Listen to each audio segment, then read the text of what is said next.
नमस्कार, आप देख रहे हैं अपने उत्तराखंड में हूं आपके साथ संदीप तिवारी। देहरादून में मुख्यमंत्री पुष्कर सिंह धामी ने नई दिल्ली में प्रधानमंत्री नरेंद्र मोदी के मन की बात कार्यक्रम को सुना। मन की बात कार्यक्रम को ध्यानपूर्वक सुनने के बाद मुख्यमंत्री ने कहा कि प्रधानमंत्री मोदी का मन की बात कार्यक्रम हम सभी को प्रेरणा देती है। यह हम सभी देशवासियों को आपस में जोड़ने का प्रभावशाली माध्यम है। मुख्यमंत्री ने साथ ही कहा कि प्रधानमंत्री मोदी दुनिया के सबसे लोकप्रिय नेता हैं। पूरी दुनिया में उनकी नेतृत्व की क्षमता की सराहना होती है। उनके नेतृत्व में विश्व में भारत का मान सम्मान बढ़ा है।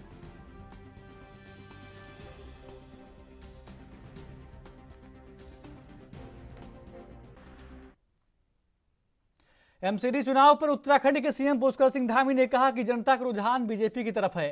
एमसीडी चुनाव में भारी बहुमत बीजेपी को मिलेगा, क्योंकि लोगों ने मोदी जी एवं बीजेपी के काम को देखा है। लगातार जेल से वीडियो सामने आ रहे हैं, भ्रष्टाचार के मामले सामने आ रहे हैं। दिल्ली की जनता ये सब देख रही है। देखिए, लगातार जनता का रुझान भारतीय जनता पार्टी की तरफ है। एमसीडी में भारी बहुमत से फिर से भाजपा की यहाँ एमसीडी की सरकार बनेगी, क्योंकि लोगों ने नरेंद्र मोदी जी के काम को देखा है, भारतीय जनता पार्टी के काम को देखा है। और दूसरी तरफ जो पार्टी भ्रष्टाचार के खिलाफ कहती थी कि हम काम करेंगे, भ्रष्टाचार को उखाड़ फेंकेंगे, उन्होंने पूरी तरह से यहाँ पर भ्रष्टाचार जमा दिया है। उनके मंत्रियों के लगातार जेलों से भी वीडियो जारी हो रहे हैं, वीडियो आ रहे हैं, लगातार तमाम प्रकार के भ्रष्टाचार के मामले आ रहे हैं। शिक्षा विभाग के घोटाले सामने आ रहे हैं, आबकारी विभाग के घोटाले सामने आ रहे हैं। तो दिल्ली की जनता इन सब बातों को देख रही है।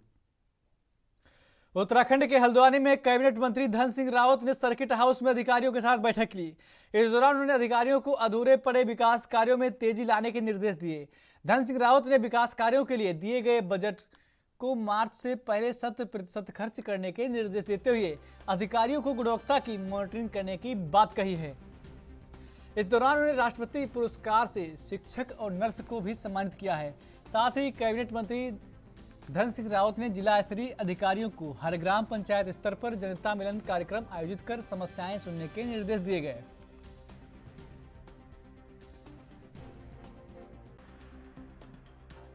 मुख्यमंत्री जी ने अधिकारियों को कुछ निर्देश दिए थे। उसी क्रम में आज ये बैठक की हम लोगों ने कि जो विकास के काम अधूरे पड़े हैं उन पे जल्दी गति आ जाए। जिलों में जो पैसा प्रदेश सरकार के द्वारा विभिन्न विभागों में भेजा गया है उसका 100% खर्चा जल्दी किया जाए। और आज हमने एक राष्ट्रपति पुरस्कार एक टीचर को मिला था हमारे यहाँ, उनको भी सम्मानित किया है। एक राष्ट्रपति पुरस्कार हमारे यहाँ स्वास्थ्य विभाग की जो नर्स हैं उनको मिला था, उनको भी सम्मानित किया है। और सभी विभागों के अधिकारियों को निर्देश दिए हैं कि हर ग्राम स्तर पर, पंचायत स्तर पर जनता मिलन के कार्यक्रम आयोजित किए जाएंगे। हर न्याय पंचायत स्तर पर जो है जन मिलन के कार्यक्रम आयोजित किए जाएंगे। और जितने भी विकास के काम अधूरे हैं वो मार्च तक पूरे करने के निर्देश दिए गए। उत्तराखंड के देहरादून में 29 नवंबर से शुरू होने वाले विधानसभा शीतकालीन सत्र के सफल संचालन के लिए विधानसभा अध्यक्ष ने सुरक्षा के संबंध में बैठक की। बैठक में सभी मंत्रीगणों, विधायकों, प्रेस और दर्शकों के सुविधाओं और सुरक्षा को ध्यान में रखते हुए अहम बिंदुओं पर चर्चा की गई। संबंधित विभागों के प्रमुखों को विधानसभा अध्यक्ष ने आवश्यक कार्यवाही के निर्देश दिए।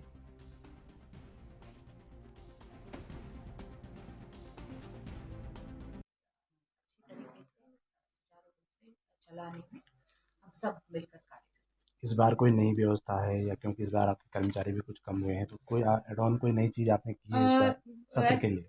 ऐसा है कि 182 लोग हैं हमारे पास, मार्शल्स काफ़ी हैं, लेकिन अगर ज़रूरत पड़ेगी तो हम और पुलिस व्यवस्था कर सकते हैं, लेकिन अभी ऐसी कोई बहुत आवश्यकता मुझे लगती नहीं है। तो इसमें हमने कुछ ऐसा अभी मांग भी उनसे ऐसा की नहीं है।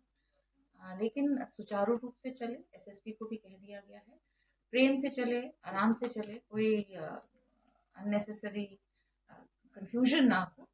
इसके लिए हम लोग पासेस भी इशू करेंगे। हर जैसे पहले होता ही था, चाहे मीडिया हो, चाहे हमारे अपने कर्मचारी हो, एक्स-एमएलएज हो, तो इस चीज़ को हम देख रहे हैं कि पासेस की व्यवस्था इस बार थोड़ा और अच्छे से सुदृढ़ तरीके से की जाए, ताकि ना आने वाले आगंतुक को दिक्कत हो और ना सदन जो हम लोग सत्र चला रहे हैं हम लोग को। अभी कितने सवाल वगैरह आए हैं मैम सदन पर ये सब करीबन 500 से ऊपर 524 से ऊपर सवाल आ गए हैं। कार्यमंत्रणा तो कल है जी, कल दोनों बैठकें कल होंगी। हमारी सर्वदलीय बैठक होती है। हरिद्वार में लोगों को सस्ते मकान मुहैया कराने के लिए विकास प्राधिकरण की ओर से कवायद जारी कर दी गई है। शहरी क्षेत्र के लोगों के लिए सिडकुल में बन रहे 528 सस्ते मकानों के लिए हरिद्वार उड़की विकास प्राधिकरण कैंप लगाकर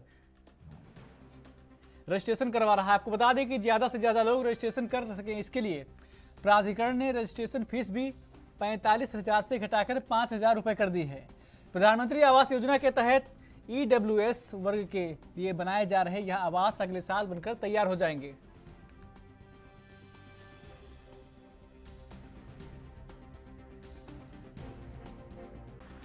इसलिए हम लोगों का जो है 15 दिसंबर तक की डेट दी हुई है। 15 दिसंबर तक जो हमारे 528 EWS आवास आवंटित होने हैं, उसके अकॉर्डिंग जो है जो रजिस्ट्रेशन का जो हम लोगों का एक नंबर था बहुत ही कम था, तो हम लोगों ने इसके ऊपर बहुत ही ज़्यादा फोकस किया है और जितने भी हमारा स्टाफ है सबको इसी में लगा दिया कि 10 दिन 12 दिन में बिल्कुल हम लोगों के जो 528 से 2 गुना 3 गुना जो है रजिस्ट्रेशन संख्या दर्ज हो जाए।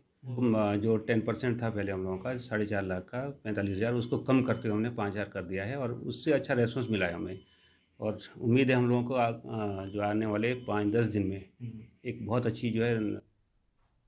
उत्तराखंड के मंगलौर में ड्रग्स फ्री देवभूमि मिशन 2025 के अंतर्गत हरिद्वार को नशा मुक्त करने के लिए SSP अजय सिंह ने मुहिम को आगे बढ़ाते हुए मंगलौर पुलिस द्वारा आपको बता दें कि लिब्बरहेड़ी गांव में जनता को जागरूक करने के चौपाल का आयोजन किया गया, जिसमें SP देहात स्वप्निल किशोर ने ग्रामीणों से जनसंवाद किया। चौपाल में आपको बता दें कि वीडियोज के द्वारा लोगों को जागरूक कर नशे के दुष्प्रभावों के बारे में बताया गया और यातायात नियमों को अनुपालन के संबंध में विस्तृत जानकारी दी गई।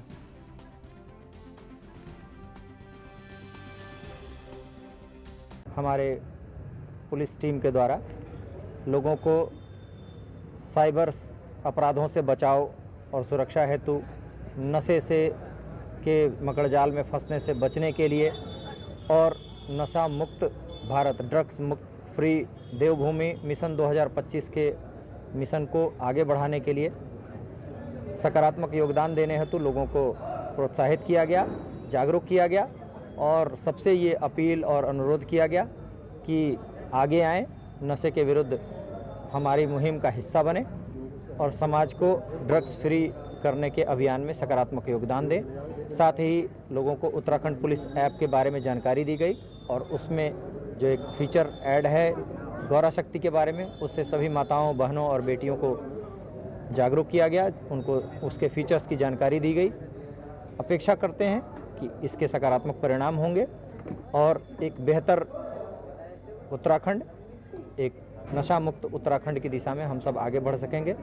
साइबर अपराधों से बचाव के लिए भी जानकारी दी गई कि किसी भी तरह के अवांछित लिंक को ना खोलें, किसी भी तरह के लालच का शिकार ना हो, सावधानी ही बचाव है और जागरूकता। पौड़ी में गोविंद वल्लभ भाई पंत इंजीनियरिंग कॉलेज के छात्रावास में एक छात्र के कमरे के दरवाजे पर आपको बता दें कि सर तन से जुदा लिखा पोस्टर चिपका मिलने से कॉलेज में सनसनी फैल गई है। यह पोस्टर किसके द्वारा चिपकाया गया है, फिलहाल इसका खुलासा नहीं हो पाया है। वहीं मामले की गंभीरता को देखते हुए हिंदू संगठन ने इस मामले की शिकायत जिलाधिकारी से की है। वहीं इस पूरे मामले पर आक्रोश व्यक्त करते हुए विश्व हिंदू परिषद के जिला अध्यक्ष महेंद्र असवाल के नेतृत्व में हिंदू संगठनों ने जिलाधिकारी को ज्ञापन सौंपा और मामले की गंभीरता से जांच कराने की मांग की है। उन्होंने आशंका जताई है कि शरारती तत्व कॉलेज और शहर का माहौल खराब करना चाहते हैं। साथ ही कहा कि मामले की जांच होना आवश्यक है।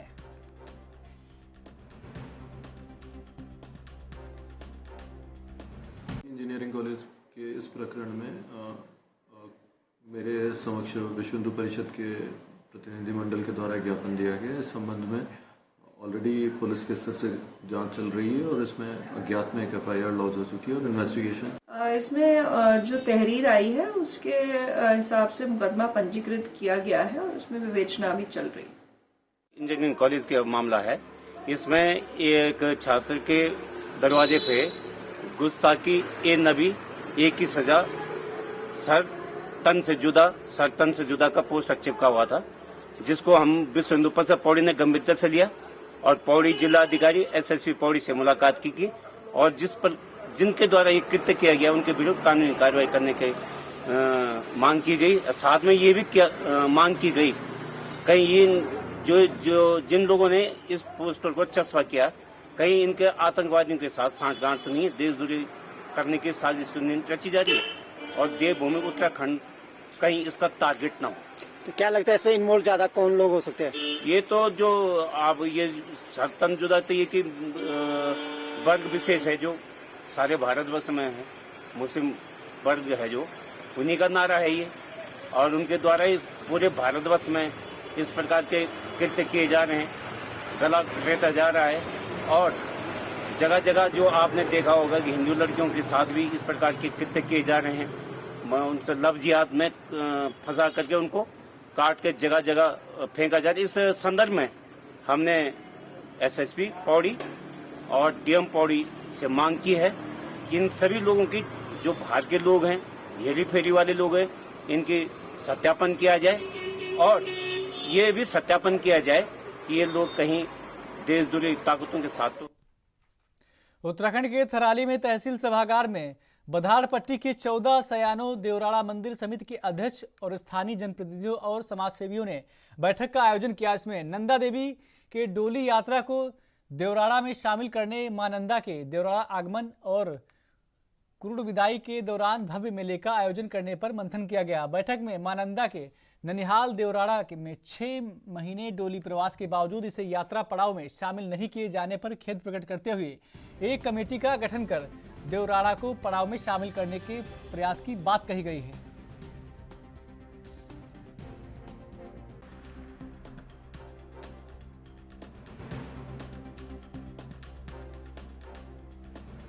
की नंदाग और बधान के लोगों ने आज तहसील में एक बैठक की।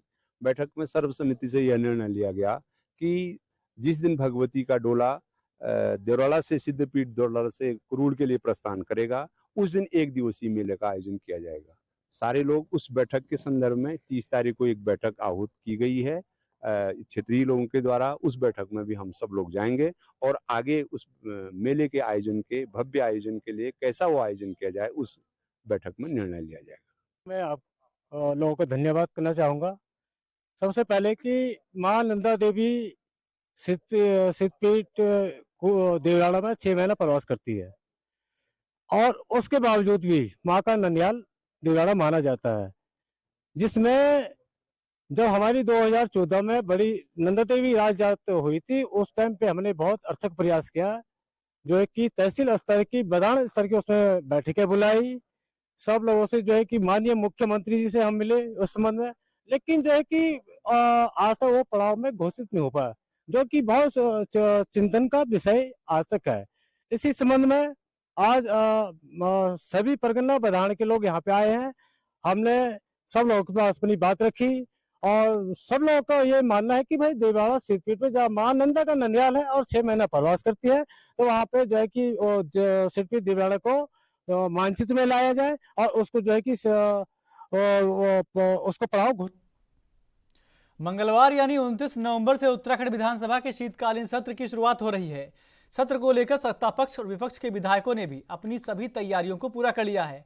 विधानसभा में पूछे जाने वाले प्रश्नों को लेकर विधायक काफी सक्रिय नजर आ रहे हैं। विधायकों को उम्मीद है कि जिन प्रश्नों को उन्होंने विधानसभा सचिवालय को भेजा है वह प्रश्न सदन में जरूर लगाए जाएंगे। आपको बता दें कि मुख्यमंत्री पुष्कर सिंह धामी ने सत्ता पक्ष और विपक्ष के सभी विधायकों को अपने अपने विधानसभा क्षेत्रों से विकास कार्यों के लिए 10-10 महत्वपूर्ण सुझाव मांगे हैं।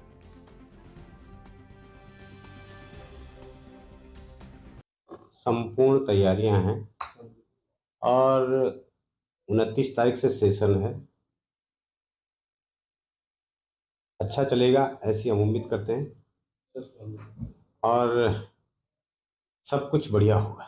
देखिए, माननीय मुख्यमंत्री जी का हम धन्यवाद करते हैं कि उन्होंने प्रत्येक विधायक से जो है 10 योजनाएं मांगी है और हम जो लगभग में एक 100 महीने पहले हम जो है सीएम कार्यालय में जमा कर चुके हैं, जो अपने क्षेत्र के लिए विकास के लिए बहुत महत्वपूर्ण जो 10 बिंदु हमने सरकार को दे दिए हैं। और निश्चित तौर पर यह है कि हर विधायक की अपनी विधानसभा की अलग अलग भौगोलिक परिस्थितियाँ और सब ने अपने भौगोलिक परिस्थिति। उत्तराखंड के बाजपुर में वन विभाग की टीम ने मुखबिर की सूचना पर पैंगोलिन की सल्क में आपको बता दें कि 7-6 आरोपियों को गिरफ्तार कर लिया है। इसके साथ ही वन विभाग को टीम द्वारा पकड़े गए आरोपियों के पास से 3 मोटरसाइकिल भी बरामद हुई हैं। वन विभाग की टीम ने पकड़े गए सभी आरोपियों पर मुकदमा दर्ज कर उन्हें न्यायालय भेज दिया है। और वहीं इस दौरान एसओजी टीम प्रभारी कैलाश तिवारी ने बताया कि अवैध खनन, अवैध शिकार और अवैध पातन के विरुद्ध कार्रवाई करने के उच्च अधिकारियों द्वारा निर्देश दिए गए हैं, जिसके चलते कार्रवाई अमल में लाई जा रही है।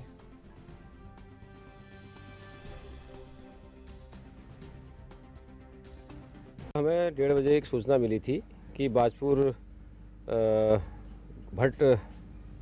भटपुरी गांव से के पास तीन मोटरसाइकिलों में 5 लोग पेंगोलिन की सल्क को लेकर बाजपुर की तरफ बेचने जा रहे हैं। तो मुखबिर सूचना विश्वास कर हम आए यहाँ पर और घेराबंदी करके उनको गिरफ्तार किया गया। उनके पास से 3 किलो पेंगोलिन की सल्क बरामद हुई। पूछताछ करने पर उनके द्वारा एक व्यक्ति का और नाम खोला गया जिसका नाम लक्ष्मण सिंह है और वो जनकपुर में रहता है। उसको भी गिरफ्तार कर लिया गया बन्नाखेड़ा टीम द्वारा और आज हम 6 के 6 लोगों को कोर्ट में पेश करेंगे और जेल डाला जाएगा। उत्तराखंड के देहरादून में पिछले दिनों परिवहन विभाग द्वारा आदेश जारी किया गया था कि डीजल संचालित ऑटो जो 10 वर्ष पुराने हैं उनको बाहर का रास्ता दिखाया जाएगा और इसके एवज में उनको सीएनजी विक्रम संचालित करने के लिए परमिट भी दी गई थी, जिसको लेकर अब तमाम ऑटो विक्रम यूनियन लाबंद हो गए हैं। उनका कहना है कि सरकार द्वारा अपनी मनमानी तरीके से यह आदेश जारी कर दिया गया है। वहीं दूसरी ओर सिटी बस यूनियन के अध्यक्ष विजय वर्धन डंडरियाल ने कहा कि सरकार द्वारा मनमानी तरीके से जो आदेश जारी किया गया है वो बर्दाश्त नहीं किया जाएगा।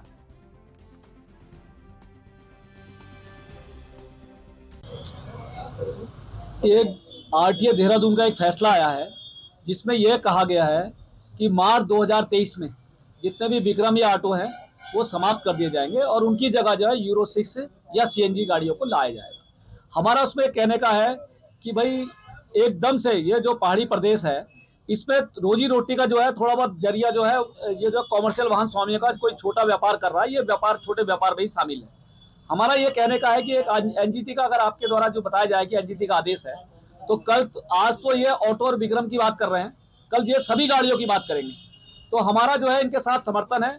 जो 29 तारीख को जो सुबह 10 बजे जो है हम इन लोगों के साथ जो है कंधे से कंधा मिला के आंदोलन में साथ है और हमारा चक्का जाम रहेगा।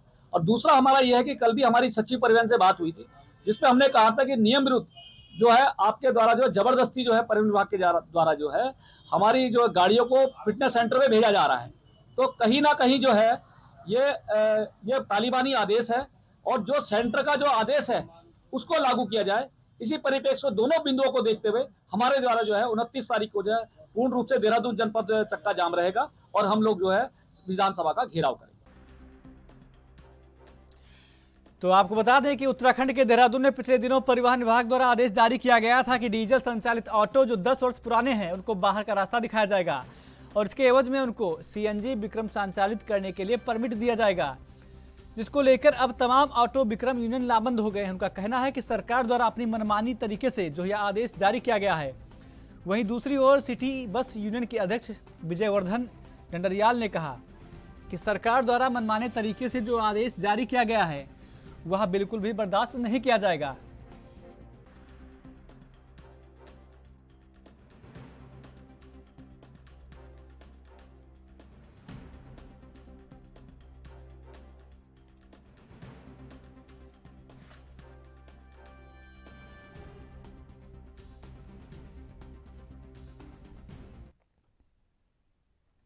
उत्तराखंड के देहरादून में एक शिक्षक ने गुरु और शिष्य के रिश्ते को तार तार कर दिया है।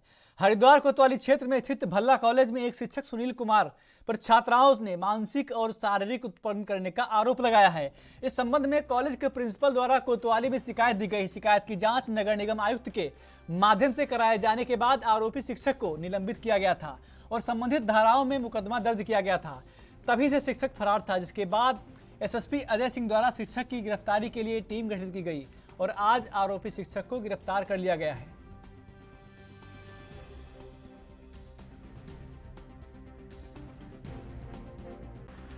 कुछ दिन पूर्व प्रधानाचार्य भल्ला कॉलेज के द्वारा एक तहरीर दी गई थी कोतवाली नगर में, जिसके तहत एक मुकदमा पंजीकृत किया गया।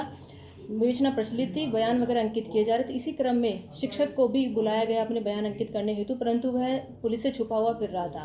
क्योंकि शिक्षक के बयान विवेचना में अहम थे, उनके द्वारा सहयोग नहीं किया जा रहा था। उनके घर पर नोटिस भी चस्पा किया गया, परंतु उसका भी अनुपालन नहीं किया गया। इसी क्रम में मुखबिर खास की सूचना प्राप्त हुई कि अभियुक्त जो है वह सहारनपुर में अपनी बहन के घर है। इस हेतु एक टीम का गठन किया गया, टीम को रवाना किया गया तथा उसकी बहन के घर से अभियुक्त की गिरफ्तारी की गई।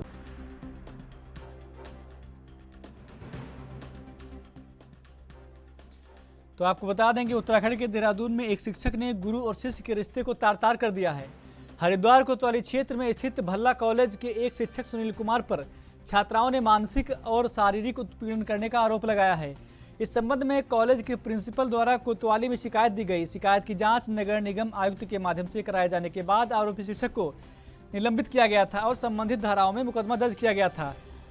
तभी से शिक्षक फरार था, जिसके बाद एसएसपी अजय सिंह द्वारा शिक्षक की गिरफ्तारी के लिए एक टीम गठित की गई और आज आरोपी शिक्षक को गिरफ्तार कर लिया गया है।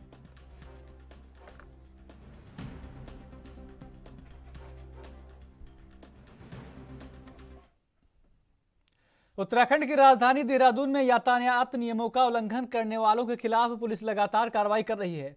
वहीं यातायात पुलिस ने शहर की लगभग 900 वाहन चालकों के विरुद्ध कार्रवाई की है और पुलिस ने 600 वाहनों को सीज किया है। वहीं कार्रवाई में यातायात पुलिस ने अब तक 419 वाहनों के मॉडिफाइड साइलेंसर उतारकर यातायात कार्यालय में जमा किए हैं, जिसे आज देहरादून के वरिष्ठ पुलिस अधीक्षक कार्यालय के बाहर रोड रोलर से नष्ट किया गया।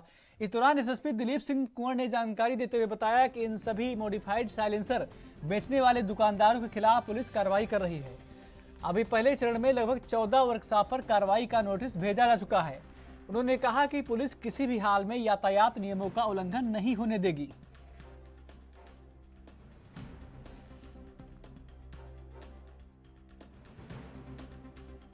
चुनाव योग हैं वो कर रहे हैं।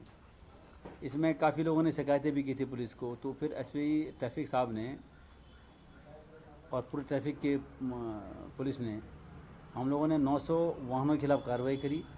इसमें से 600 वाहन सीज किए गए और इसमें से 419 वाहनों के जो मॉडिफाइड साइलेंसर थे उनका उतारा गया। उनके खिलाफ एमबी एक्ट के तहत सुसंगत धाराओं में कार्रवाई करी गई। अब हम चूँकि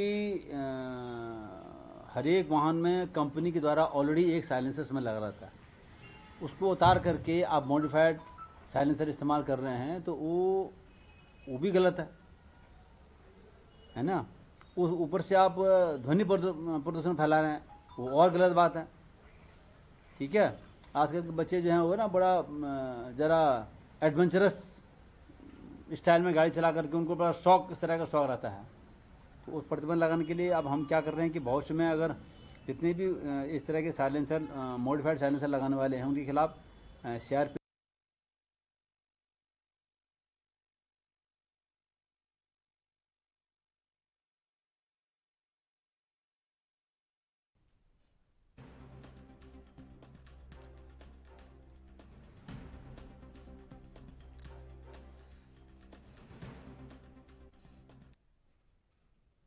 उत्तराखंड के खास बुलेटिन में मेरे साथ इतना ही। बाकी देश प्रदेश की तमाम खबरों के लिए देखते रहिए एएनबी न्यूज। नमस्कार।